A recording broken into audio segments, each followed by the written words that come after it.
Backstage on State of Unrest Tour. Ugh.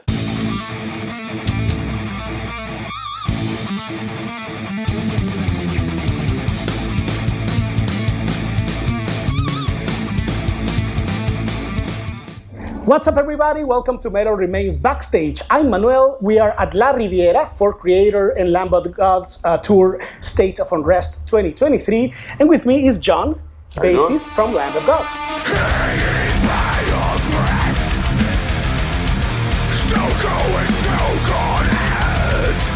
Hi, John. How are you? I'm great, man. We're in Madrid, Spain. I'm happy. Yeah, we're happy to have you here as well. Right on. In this large tour, which has spanned for many dates, and only 3 are left. How are you feeling about that? It feels great, man. We're getting to the end of a long run. The shows have been insane and great, and I'm glad that we were able to get to Spain on this one. Awesome.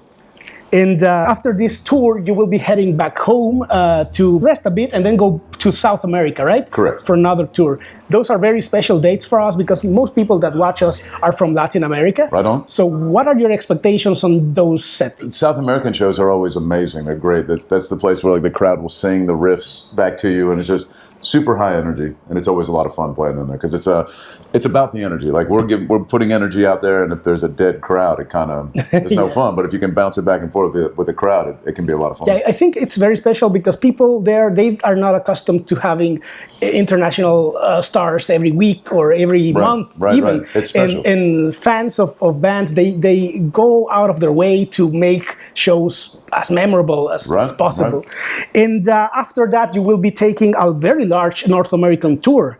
We also have many viewers over there. So what can they expect from you after being all over Europe, South America? How will be your energy levels by then? It'll be through the roof, man. It's take a nap, get some sleep every night, and wake up and do it again. We're lucky enough to do this, and the more we do it, the better we get. Great. Yeah, that makes sense. Yeah. You get to practice while doing the job. Yeah, every show is a little more experience of playing these songs live. Just poco a poco, and eventually it's poco a poco. I know. Okay, awesome. And your latest album, Omens, was released last fall, and fans were very enthusiastic about it.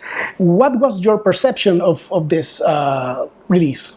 We put the record together a little bit differently in that we recorded live, all of us in the studio together, which we hadn't done since doing probably tapes in the rehearsal space probably 20 years before. So yeah, that was different. It was more of a group effort, it felt, rather than we all learned our parts and then went and made them and then somebody mixed them together for us.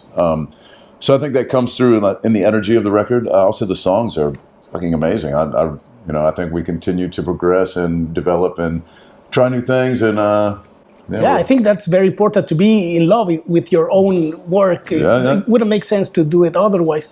Also, what you mentioned, very interesting that you did it all together in the studio, especially coming back from the pandemic when everybody was working from home separately. So that wouldn't apply for you. I like that. Right. It was the complete opposite of what the pandemic had forced us into. Although we did some live streams, but we also did the stuff where we recorded at home and I saw some.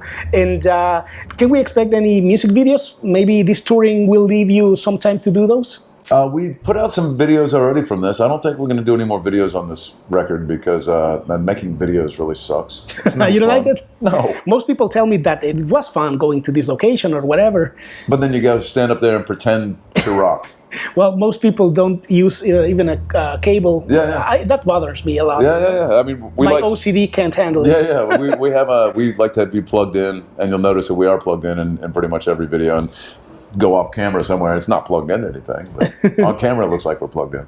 And your band is very social network present, but some of your members, maybe Randy, he's been very vocal about not doing TikTok or anything like that. Mm-hmm. Do you think it's important for artists nowadays to participate with the audience that way? Yeah, absolutely it is. But I don't know if the individual members need to. Just the brand as itself can do the interaction. There's some people that are more sociable on social media than others. I think Mark does a fantastic job on Twitter. I don't think he's done anything in a while, but Mark's hilarious on Twitter. And I personally, I don't really like to tell my personal business. I don't really share that much. And, I'm pretty quiet on social media myself. Can you share with me what do you do to keep up with your awesome beard? Do you trim it yourself? My wife, she's a hairdresser. Okay, so you're kind doing of great. that. Yeah, I go to a barber every now and again and put oil and wax in it every now and again. Awesome. Well, there you go. It's all about being lazy though. Like it takes no effort to. It's about not shaving. Okay, good. And before we go, John, can you share with us one of your favorite backstage moments? Doing this interview with you guys here now, backstage on State of Unrest tour. Favorite backstage moments? Fuck. I don't know. I have no idea. You can give me your least favorite as well. Well, it's the backstage is what you make of it, but sometimes the facilities, like the toilet right here. Yeah, like sometimes you get a dressing room where the toilet is broken and it just smells like sewage, and then the shower will be in the middle of the dressing room. These are the least favorite, and unfortunately, we run into those more often than not in Europe. Yeah, well, that's the non-glamorous side of the touring life that people see you on the magazine cover and think that your life is just all perfect and nothing shitty ever happens. Well, take care of the venues, please, so artists we're still here working. Can enjoy the tour because you have a lot of dates. It's very taxing. Yes, it is. We're living in a car. It's called a bus, and there's a mattress around, but we're living in a car. Okay, good. Thank you very much for your time and for being with us now. If you like this video, share it with your friends, like it, make sure to follow Lamb of God by Omens and stream it to double represent Lamb of God out there. Get a t-shirt. Get a t-shirt whenever they come to your city. Don't miss their shows. But until then, stay metal.